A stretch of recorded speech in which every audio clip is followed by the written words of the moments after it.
14 African nations are still paying colonial taxes to France.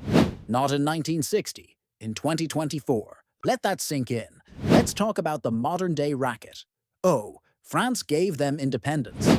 Then why are billions of African reserves held hostage in French banks? Here's the deal they don't teach in schools. $500 billion in reserves, controlled by the French treasury. France prints the money, but African nations can't print or manage their own currency.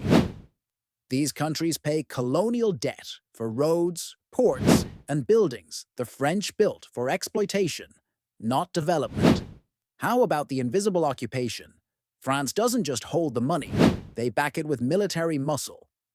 5,000 troops permanently based across Africa. Military presence in at least 8 countries.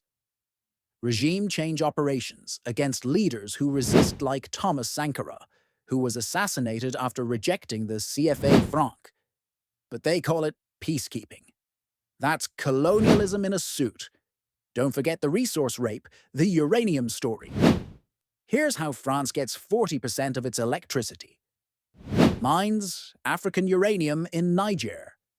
Pays locals $2 a day to dig it up.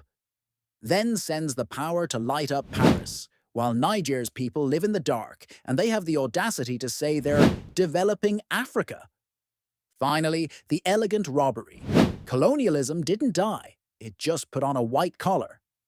They stole land for 300 years. Left behind a currency trap. Now they rob $200 billion a year through legal systems they created. And if you complain, you're called ungrateful. Still think colonialism ended. Comment CFA SCAM if this infuriates you. Tag a friend who still thinks France is Africa's partner. Let's expose the lies.